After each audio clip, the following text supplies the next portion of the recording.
بسم اللہ الرحمن الرحیم۔ ایک مرتبہ حضرت علی رضی اللہ عنہ بیت المال کے چراغ کی روشنی میں سرکاری کام انجام دے رہے تھے۔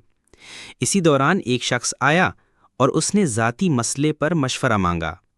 حضرت علی نے فوراً چراغ بجھا دیا اور دوسرا اپنا ذاتی چراغ جلا لیا۔ اس شخص نے حیرت سے پوچھا، یا علی، آپ نے چراغ کیوں بجھا دیا؟ حضرت علی نے مسکرا کر کہا، یہ چراغ بیت المال کا ہے، جب بات ذاتی ہو تو عوام کے مال کا استعمال کیسے جائز ہو سکتا ہے؟ یہ تھا حضرت علی رضی اللہ عنہ کا عدل، دیانت اور اللہ کا خوف۔